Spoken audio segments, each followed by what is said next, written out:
Hello friends, so welcome to this new video. So आज की इस वीडियो में हम डिस्कस करने वाला है एक और वेस्टर्न पॉलिटिकल थिंकर को, जिसका नाम आप स्क्रीन पे देख ही पा रहे होंगे, जिसका नाम है प्लेटो। सो आज हम इस वीडियो में पूरा जो है 10-15 मिनट के अंदर प्लेटो को कवर करेंगे। मैंने अपने चैनल पे ऑलरेडी 2 वीडियोस जो हैं शॉर्ट वीडियोस मैकियावेली और हॉब्स के पॉलिटिकल थॉट पे अपलोड कर दी हैं, तो आप वहां जाके उन वीडियोस को चेक कर सकते हैं। तो चलिए आज की इस वीडियो में प्लेटो को स्टार्ट करते हैं। आई होप आपको ये वीडियो पसंद आएगा। तो चलिए लेट्स बिगिन द वीडियो। तो सबसे पहले हम देखते हैं प्लेटो को। प्लेटो का थोड़ा हिस्टोरिकल बैकग्राउंड जान लेते हैं, जिसकी वजह से उन्होंने ऐसे थॉट्स दिए हैं। उसके पीछे का हमारा लिए जो बैकग्राउंड है वो जानना बहुत ज़्यादा इंपॉर्टेंट होता है। सबसे पहले जो प्लेटो का जन्म था वो 1428 में हुआ और उनकी डेथ 348 BC में हुई। सबसे पहले प्लेटो जो थे ना, जो मोस्ट इंपॉर्टेंट चीज़ है, प्लेटो जो थे वो सोक्रेटिस के डिसिपल थे। डिसिपल यानी कि उनके शिष्य। अब सोक्रेटिस जो थे ना वो प्लेटो के टीचर थे, ठीक है। प्लेटो ने उनके पास ही अपनी जो पढ़ाई है वो की थी, तो इसीलिए जो है प्लेटो जो है ग्रेटेस्ट डिसिपल माने जाते हैं सोक्रेटिस के। उसके साथ साथ जो प्लेटो है उनको फादर ऑफ पॉलिटिकल फिलॉसफी बोला जाता है, जबकि जो सोक्रेटिस हैं उनको जो है फादर ऑफ फिलॉसफी बोला जाता है। आई समझ में बात। सो यहाँ पे देख सकते हैं आप, इनको क्या बोला जाता है, फादर ऑफ पॉलिटिकल फिलॉसफी। अब प्लेटो को फिलॉसफी अब जो सोक्रेटिस है उनको फादर ऑफ फिलॉसफी बोला जाता है, जबकि फादर ऑफ पॉलिटिकल फिलॉसफी बोला जाता है प्लेटो को। अब क्या रीजंस हैं कि इन दोनों को इस तरीके से बोला जाता है। सबसे पहले सोक्रेटिस के बारे में आपको थोड़ी सी चीज़ें जानना इम्पोर्टेंट है, 1 मिनट। और यहाँ पे अब सबसे पहले आपको सोक्रेटिस के बारे में जान लेना है। सोक्रेटिस जो थे इन्होंने अपनी एक थ्योरी ऑफ नॉलेज दी थी। क्या दी थी? थ्योरी ऑफ नॉलेज, ठीक है। जल्दी से लिख लेती हूँ मैं। थ्योरी ऑफ नॉलेज देते हैं सोक्रेटिस।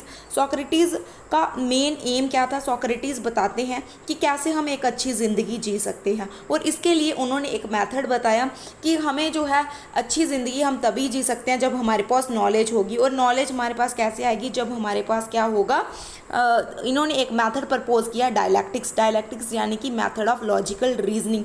यहाँ पे डायलैक्टिक्स जो है वो एक ऐसा मेथड है जिसमें आप क्या कर सकते हो, डिबेट में इंगेज हो सकते हो, यानी कि लोगों के साथ बात कर सकते हो, और उसके दौरान आपको पता चल जाएगा कि आप कितने सही हो। जो आपके आर्ग्यूमेंट्स है, जो भी आपने बात कही है, उसमें कितनी लिमिटेशन थी, कितनी खामियां थी, आप उनको देख सकते हो, ठीक है। तो ये था मेथड ऑफ डायलैक्टिक्स जो प्रपोज किया सोक्रेटिस ने। अब ये क्यों बताया? क्योंकि यहाँ पे जो प्लेटो हैं वो अपनी बुक में इस चीज़ को डिफाइन करती हैं। अब प्लेटो इसी चीज़ को यूज़ करते हुए, थ्योरी ऑफ नॉलेज को यूज़ करते हुए अपनी जो थ्योरीज हैं वो बताते हैं। तो इसीलिए इनको फादर ऑफ फिलॉसफी बोला जाता है सोक्रेटिस को। अब फादर ऑफ पॉलिटिकल फिलॉसफी बोला जाता है प्लेटो को। क्यों? क्योंकि प्लेटो एक पहले पर्सन थे जिन्होंने डिस्क्राइब किया कि क्या आइडियल स्टेट होगी, क्या कॉन्स्टिट्यूट करता है गुड पॉलिटिकल लाइफ। तभी करके इनको बोला गया पॉलिटिकल फिलॉसफी के फादर, क्योंकि इन्होंने बताया कि गुड पॉलिटिकल लाइफ क्या कॉन्स्टिट्यूट करते हैं। उसके साथ साथ नेक्स्ट इंपॉर्टेंट पॉइंट है, इन्होंने बताया कि एक स्टेट के पीछे का क्या आइडिया है, एक पॉलिटिकल क्लास का क्या एथिक्स होगा, ठीक है। ये सारी चीज़ों ने इन्होंने डिस्क्राइब की। अब देखते हैं जल्दी से प्लेटो का पर्सपेक्टिव एज अ थिंकर क्या थे। प्लेटो काफ़ी इमेजिनेटिव, रोमांटिक और यूटोपियन थिंकर हैं। काफ़ी एक आइडियलिस्ट थिंकर हम बोल सकते हैं इनको, क्योंकि प्लेटो जो थे ना, इन्होंने जो भी चीज़ें कही हुई हैं ना वो रियली में एग्जिस्ट, यानी कि उनका जो आज के टाइम पे अगर हम देखें तो वो प्रैक्टिकल नहीं है इतनी ज़्यादा। तभी करके इनको आइडियलिस्ट थिंकर माना जाता है। आइडियलिस्ट यानी कि आइडिया जो हमारे दिमाग में है बट वो कभी भी प्रैक्टिकल नहीं हो सकता, ठीक है, उसको बोलते हैं आइडियलिस्ट थिंकर। अब प्लेटो का कंसर्न क्यों था ऐसे? देखो, एथेंस जो था ना, प्लेटो एथेंस से बिलोंग करते थे। एथेंस पे स्पार्टा ने हमला कर दिया था, जिसकी वजह से प्लेटो जो थे, जिसकी वजह से एथेंस हार गया था, जिसकी वजह से प्लेटो जानना चाहते थे कि एथन क्या वजह रही जिसमें एथन क्यों हार गया उससे। तो प्लेटो बताते हैं कि जो एथेंस में जो रूलिंग क्लास थी ना, उसको प्रॉपर नॉलेज नहीं था। वो सिर्फ पैसे और पावर के पीछे भागी हुई थी। उसको खाली ये लग रहा था कि पैसे और पावर ही जो है एक रियल सेटिस्फैक्शन है। उनको सही जो नॉलेज है, प्रॉपर नॉलेज का पता ही नहीं था। तभी करके जो है हमारा जो एथन है वो हार गया। तो इसीलिए प्लेटो जो थे वो एथेंस को एक आइडियल स्टेट बनाना चाहते थे। यहाँ पे वो अपना जो एक फिलोसोफर किंग भी बनाते हैं जिसके पास नॉलेज होगा, जो अपने जो एक सिंबल होगा नॉलेज और सेक्रीफाइस का, वो आगे बढ़ेंगे। ठीक है, अब सबसे पहले प्लेटो अपनी थ्योरी ऑफ सोल देते हैं। प्लेटो अपनी थ्योरी ऑफ सोल यानी कि ये थ्योरी ऑफ आइडिया ही है, जिसमें प्लेटो एक सोल को यूज़ करके theory of soul and allegory of caves के थ्रू हमें चीज़ों को समझाने की कोशिश करते हैं। प्लेटो कहते हैं, प्लेटो क्या बोलते हैं, प्लेटो बोलते हैं कि सोल जो है हमारा एक परमानेंट पार्ट है, जबकि हमारा जो फिजिकल बॉडी है वो डिकेइंग पार्ट है, वो जाने कि डिके हो जाएगा, लेकिन जो हमारी आत्मा है वो भगवान के घर चली जाएगी, वो एक परमानेंट पार्ट है। और जब ये भगवान के घर जाती है तो ये सोल जो है, जो इसने वर्ल्ड में चीज़ें देखी होती हैं, ये भगवान के घर जाके उन चीज़ों को कंपेयर करती है। और जब ये उन चीज़ों को कंपेयर करती है तो कुछ ही सोल ऐसा कर पाती हैं, सब सोल ऐसा नहीं कर पाती हैं प्रॉपरली, वो जो है मैनेज नहीं कर प्रॉपरली, वो सारी सोल्स जो है इसको कंपेयर नहीं कर सकती, सभी के पास एबिलिटी नहीं है उसको कंपेयर करने की। इसीलिए प्लेटो कहते हैं जो सोल ऐसा करती है उसके अंदर एक रीज़न डोमिनेट करता है, यानी कि उसमें एक रीज़न की पावर होती है, क्वेश्चन करने की पावर होती है। इसीलिए प्लेटो अपनी थ्योरी ऑफ सोल में ये चीज़ बताते हैं। उसके साथ साथ प्लेटो जो है अपनी थ्योरी ऑफ आइडिया को समझाने के लिए एल्गेरी ऑफ केव्स का यूज़ करते हैं। प्लेटो बोलते हैं, प्लेटो एथेंस को आइडियल स्टेट बनाना चाहते थे। और आइडियल क्या होता है, प्लेटो समझते थे कि आइडिया एक अल्टीमेट रियलिटी है। ठीक है, एक आइडिया जो है वो अल्टीमेट रियलिटी है। इसीलिए प्लेटो एल्गेरी ऑफ केव्स का कंसेप्ट भी देते हैं, एक एल्गेरी ऑफ केव्स के थ्रू हमें समझाना चाहते हैं। प्लेटो अपनी एल्गेरी ऑफ केव्स में क्या बोलते हैं, प्लेटो अपनी एल्गेरी ऑफ केव्स में रियल नॉलेज और जो इल्यूजन नॉलेज है, जो नॉलेज दिखता है असल में नॉलेज नहीं है, और जो रियल नॉलेज है उनके बीच का हमें फ़र्क बताते हैं। प्लेटो कहते हैं मान लो आप एक, समझ लो आप एक गुफा में बैठे हुए हो, तो आप इस समय जहाँ पे भी रूम में बैठे हुए हो, अगर मेरी वीडियो सुन रहे हो तो आप उस रूम का जो दरवाज़ा है ना उसकी तरफ नहीं बल्कि उसके अपोजिट बैठ जाइए। ठीक है, और ये बोलते हैं कि मान लो, प्लेटो अपनी एल्गेरी ऑफ केव्स में कहते हैं मान लो एक केव है। ठीक है, क्या है, एक केव, जैसे मान लो ये एक केव मैंने यहाँ पे बना दी, उसके साथ यहाँ पे एक डोर है उस केव का, यहाँ से बाहर जा सकती हैं। लेकिन इस डोर में ही क्या हो रहा है, यहाँ पे जो है आप मान लीजिए कि आग जल रही है। ठीक है, ये यहाँ पे आग जल रही है और लोग जहाँ पे बैठे हुए हैं। ठीक है, और लोगों के सामने सिर्फ ये वाली दीवार है, लोगों के हाथ जो हैं वो बंधे हुए हैं, लोग यहाँ पे बैठ के खाली उनके हाथ जो हैं बंधे हुए हैं, वो आगे पीछे मूव कर ही नहीं सकते, वो खाली इसी दीवार को देख रहे हैं। और जो भी यहाँ पे आग जल रही है और जो भी इस डोर से उस तरफ जाता है, जो रियल ऑब्जेक्ट है, ठीक है, जो भी उस तरफ जाता है, तो ये आग की वजह से उसकी शैडो जो है सीधी आगे आके पड़ती है और ये लोग उसी शैडो को देखते हैं और ये उसी शैडो को क्या कंसीडर करते हैं कि यही सच है, क्योंकि उन्होंने रियल वर्ल्ड कभी देखा ही नहीं है। तो तभी करके जो है प्लेटो हमें इसके थ्रू ये बताना चाहते हैं। अब भी ये थ्योरी ख़त्म नहीं हुई है, यहाँ पे आगे प्लेटो क्या बोलती हैं कि यहाँ पे क्या होता है, एक पर्सन जो है, एक आदमी जो है, उसकी चेन खुल जाती है और वो जल्दी से यहाँ से केव से बाहर आ जाता है। अब जो वो केव से बाहर आता है, उसकी आंखों में जो सनलाइट पड़ती है उससे उसको दर्द होता है आंखों में, लेकिन वो उस सनलाइट को थोड़ी देर के बाद उसकी आंखें ठीक हो जाती हैं और जब वो रियल वर्ल्ड को देखता है तो वो बहुत ज़्यादा खुश होता है, क्योंकि उसको सारे कलरफुल ऑब्जेक्ट्स नज़र आते हैं। जब तक कि वो यहाँ पे केव में अभी क्या देख रहा था, ब्लैक एंड वाइट ऑब्जेक्ट्स ही उसको नज़र आ रहे थे, बट जब वो केव के बाहर आता है वो कलरफुल ऑब्जेक्ट्स को देखता है तो वो बहुत ही ज़्यादा जो है खुश हो जाता है और वो अपने बाकी साथियों को भी बोलता है चलो बाहर जाके उस केव देखो कि बाहर की रियलिटी कैसी है।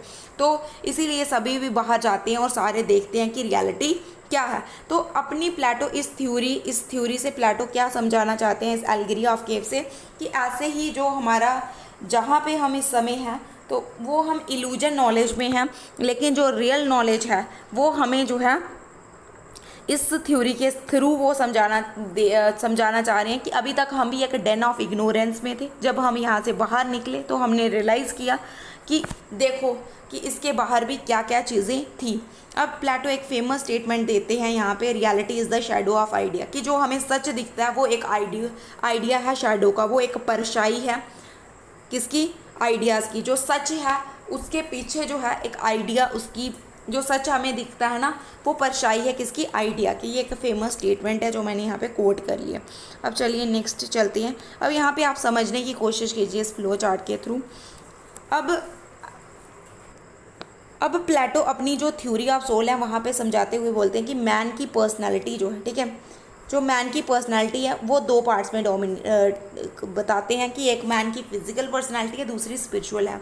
लेकिन वो स्पिरिचुअल पे ज़्यादा ध्यान देते हुए बोलते हैं कि जो मैन की पर्सनालिटी है स्पिरिचुअल, हर एक मैन की जो स्पिरिचुअल है यानी कि जो सोल है उसमें 3 ट्रेड डोमिनेट करते हैं, रीज़न, कॉरेज और एपिटाइट, ठीक है। और जिस मैन के अंदर ज़्यादा रीज़न डोमिनेट करता है उसको वो मैन ऑफ गोल्ड बताते हैं, और जिसके अंदर बहुत ज़्यादा कॉरेज है, हिम्मत है, उसको मैन ऑफ सिल्वर। और एपिटाइट उन लोगों को वो कंसीडर करते हैं जिनके अंदर बहुत भूख है, पैसे है, लालच है बहुत ज़्यादा, उन लोगों को वो मैन ऑफ कॉपर में रखना पसंद करते हैं, ठीक है। तो ये फ्लो चार्ट के थ्रू आपको अच्छे से सोल की जो कंसेप्ट था वो समझ में आ गया होगा। चलिए नेक्स्ट मूव करते हैं।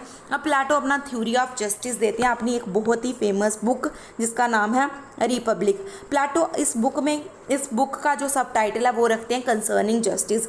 अब प्लेटो जो है बोलते हैं परफेक्ट आइडिया ऑफ जस्टिस जो है वो गॉड का आइडिया ऑफ जस्टिस है। वो प्लेटो जो है ना वो जस्टिस को इंडिविजुअल लेवल और सोशल लेवल दोनों पे डेवलप करना चाहते हैं। प्लेटो के अकॉर्डिंग इंडिविजुअल लेवल में हर एक इंडिविजुअल क्या चाहता है, वो पीस एक्सीलेंस में रहना पसंद करता है। इसके लिए हमें क्या करना होगा, एक ऐसा पर्सन चाहिए हमें जिसके अंदर रीज़न डोमिनेट करता हो, कॉरेज और एपिटाइट से रीज़न ज़्यादा डोमिनेट करता हो, ठीक है। उस पर्सन को हमें जो है उसी तरीके से हम जो है अपनी स्टेट को बना सकते हैं।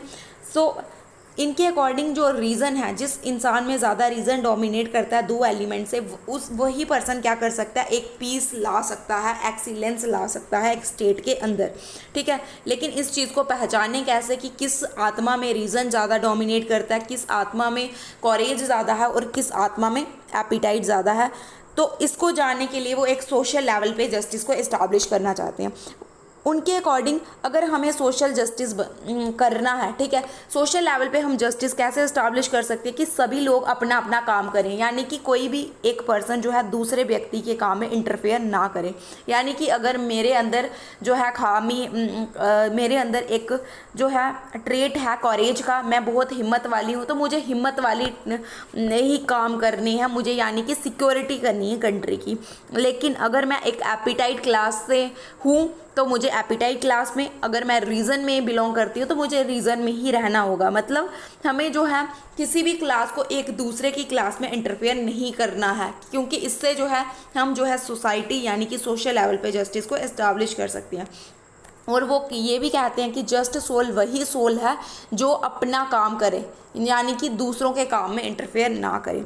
इसके लिए वो जस्ट स्टेट में 2 फंडामेंटल प्रिंसिपल्स बताते हैं कि एक तो फंक्शनल स्पेशलाइजेशन होनी चाहिए, यानी कि प्रॉपर स्टेशनिंग करनी है हमें उन लोगों की जो रीज़न में है, जो जिनके अंदर कॉरेज है और जिनके अंदर एपिटाइट है। दूसरा तो वो प्रिंसिपल बताते हैं नॉन इंटरफेरेंस का।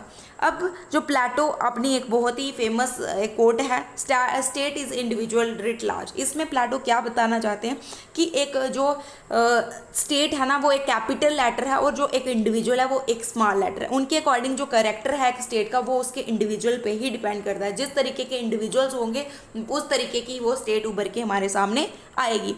उसके साथ साथ प्लेटो अपनी थ्योरी ऑफ एजुकेशन को क्यों देते हैं, क्योंकि प्लेटो का जो थ्योरी ऑफ जस्टिस है, यहाँ पे हमने पढ़ा कॉरेज, एपिटाइट, रीज़न, उसको पता करने के लिए हमें क्या करना होगा, हमें जो है पता होनी चाहिए कि हम उसको कैसे पता करें कि किसके अंदर रीज़न ज़्यादा है, किसके अंदर कॉरेज ज़्यादा है। ये पता करने के लिए ही वो अपनी थ्योरी ऑफ एजुकेशन को देते हैं, जिसके अंदर प्लेटो बताते हैं कि हम क्या करेंगे, हम एक थ्योरी ऑफ एजुकेशन रखेंगे जिसके अकॉर्डिंग हम क्या कर लेंगे, फिल्ट्रेशन करके पता कर लेंगे कि कौन से लोग रीज़न क्लास में आते हैं, कौन से लोग जो है यानी कि प्रोड्यूसर क्लास में आते हैं और कौन से सोल्जर क्लास में आते हैं। सबसे पहले थ्योरी ऑफ एजुकेशन में प्लेटो बोलते हैं फर्स्ट स्टेज जो है 0 से 6 ईयर्स तक होगी। यहाँ पे बच्चों को जिम्नास्टिक, म्यूज़िक, मॉरल स्टोरीज बताई जाएंगी उनकी डेवलपमेंट के लिए। लेकिन सेकंड स्टेज जो है 6 से 18 ईयर्स की होंगी, जिसमें सारे general subjects like history, geography will be taught to the students. उसके बाद फर्स्ट फिल्ट्रेशन होगा 18 साल की उम्र में, जिसमें फर्स्ट फिल्ट्रेशन जब 18 साल का होगा तो जो मतलब यहाँ पे एक टेस्ट कंडक्ट करवाया जाएगा और जो लोग उस टेस्ट को पास करेंगे उन्हीं को हायर लर्निंग के लिए प्रमोट कर दिया जाएगा। बाकी जो फेल हो जाएंगे इस टेस्ट में उनको क्या करना पड़ेगा, सोल्जर क्लास को ज्वाइन करना पड़ेगा। फिर बोलते हैं थर्ड स्टेज 18 से 20 साल की है, जिसमें मिलिट्री एजुकेशन दी जाएगी बच्चों को, और इसके बाद भी एक जो है टेस्ट कंडक्ट करवाया जाएगा। जो लोग इस टेस्ट में पास हो गए तो वो हायर लर्निंग के लिए प्रमोट कर दिए जाएंगे, और जो फेल हो गए उनको मिलिट्री क्लास यानी कि सोल्जर क्लास में भर्ती करवा दिया जाएगा। उसके बाद बोलते हैं फोर्थ स्टेज 20 से 35 साल की होगी। यहाँ पे बच्चे को ज्योमेट्रिक, लॉजिक्स और डायलैक्टिक्स पढ़ाया जाएगा। और फिफ्थ स्टेज है जहाँ पे बच्चे को जो है प्रैक्टिकल ट्रेनिंग दी जाएगी। और एट द एज ऑफ 50 जो है एक हमारा जो रूलर है, एक जो बच्चा है वो रूलर बनने के लिए तैयार हो गया है अकॉर्डिंग टू प्लेटो। अब यहाँ पे एक इनका बहुत ही फेमस कोट है, बोलते हैं वो स्टेट्स बेस्ट गवर्नड होती हैं यहाँ पे रूलर जो है उसकी इच्छा नहीं होती कि मैं गवर्न करूँ। प्लेटो बोलते हैं कि वो स्टेट बहुत अच्छे से गवर्न की जाती है, यहाँ पे रूलर की इच्छा नहीं है कि वो गवर्न हो। रादर वो स्टेट्स यहाँ पे रूलर्स जो हैं वो बहुत ज़्यादा उत्सुक हैं, उनके अंदर बहुत ज़्यादा क्यूरोसिटी है कि हम जल्दी से जल्दी रूल करें। ठीक है, ये स्टेटमेंट थी। उसके बाद प्लेटो की जो थ्योरी ऑफ कम्युनिज्म है, प्लेटो इस अपनी थ्योरी ऑफ कम्युनिज्म में communism of property, wives, family की बात करते हैं। वो बेसिकली कम्युनिज्म का कंसेप्ट इसीलिए देते हैं ताकि जो करप्शन की प्रॉब्लम है उसको टैकल किया जाए। वो उनके अकॉर्डिंग जो मैन ऑफ रीज़न है वो प्राइमरली उस पर ही रिलाई करते हैं कि जो मैन ऑफ रीज़न है वो क्या करेगा, स्टेट में करप्शन वगैरह नहीं होने देगा। लेकिन वो बोलते हैं हालांकि जो मैन ऑफ रीज़न है उसमें कभी ना कभी जो है जो थोड़ा ट्रेट जो है एपिटाइट का भी बिलोंग करता है, तो वो मैन ऑफ रीज़न है तो वो हमेशा क्या हो सकता है, उसके अंदर एपिटाइट भी आ सकती है, लालच आ सकता है, इसीलिए वो थ्योरी ऑफ कम्युनिज्म देते हैं। अब वो इसमें क्या बोलते हैं कि जो गार्जियन क्लास है, गार्जियन क्लास में दो क्लासेस आती हैं, एक रूलर्स, दूसरा सोल्जर्स। बोलते हैं इन दो क्लासेस के पास ना ही राइट है कि ये क्या करेंगे, प्रॉपर्टी रख सकते हैं, ना ही इनकी कोई प्राइवेट फैमिली होगी। इनके अकॉर्डिंग जो लोग हैं वो ज़्यादा करप्शन इसीलिए करते हैं क्योंकि वो अपनी फैमिली के लिए सब कुछ करते हैं, फैमिली के लिए गलत तरीके से पैसे वगैरह कमाते हैं। तो इसीलिए इनके अकॉर्डिंग जो है ये चीज़ जो है तब होगी नहीं अगर फैमिली नहीं होगी। ठीक है, तो इससे जो है हम करप्शन को रोक सकते हैं और हमारी जो स्टेट है वो आराम से काम करेगी। उसके बाद ये बात करते हैं इसमें थर्ड फीचर की, लिबरेशन ऑफ वुमेन। ये बोलते हैं कि वुमेन्स जो है पूरे दिन जो है काम करती रहती हैं, बच्चों के ही अफेयर्स में बिजी रहती हैं, यानी कि वो जो है स्टेट के अफेयर्स में पार्टिसिपेट ही नहीं कर पाती। तो इसीलिए जो है इस थ्योरी ऑफ कम्युनिज्म में लिबरेशन ऑफ वुमेन का भी कंसेप्ट दिया गया है। उसके साथ साथ फोर्थ पॉइंट में प्लेटो कहते हैं कि यहाँ पे जो है जो भी बच्चा एक जो शादी है वो करवाई जाएगी, और जो कौन शादी करेगा ये डिसाइड किया जाएगा स्टेट के द्वारा। सिर्फ एबलेस्ट मैन और वुमेन को ही शादी करना अलो है। ठीक है, उसके साथ साथ ये बोलते हैं कि जो भी शादी करके बच्चा वगैरह पैदा होगा वो बाद में स्टेट की कस्टडी में ले लिया जाएगा, यानी कि जो रूलर है उसको पता ही नहीं चलेगा कि उसका बायोलॉजिकल चाइल्ड कौन सा है, यानी कि वो सारे चिल्ड्रन को एज अ चाइल्ड ही ट्रीट करेगा। तो ये थ्योरी ऑफ कम्युनिज्म थी इनकी। आई होप ये आपको यहाँ पे थ्योरी ऑफ कम्युनिज्म समझ में आ चुकी है। अगर हम देखें तो एरिस्टोटल एक बहुत बड़े क्रिटिक हैं इन्हीं के पढ़ाए हुए शिष्य हैं। उन्होंने बहुत ज़्यादा क्रिटिसाइज़ किया। उन्होंने कहा कि जो प्लेटो जो थ्योरी ऑफ कम्युनिज्म में कहते हैं कि प्रॉपर्टी जो है वो उसको जो है प्रॉपर्टी जो है एक मतलब किसी के पास नहीं होनी चाहिए, जो गार्जियन क्लास है उसके पास प्रॉपर्टी नहीं होनी चाहिए। तो ये बोलते हैं हाँ ये सही है कि प्रॉपर्टी की वजह से करप्शन होगा, लेकिन प्रॉपर्टी एक सोर्स ऑफ मोटिवेशन है, ये एक सेंस ऑफ अचीवमेंट प्रोवाइड करती है एक पर्सन को।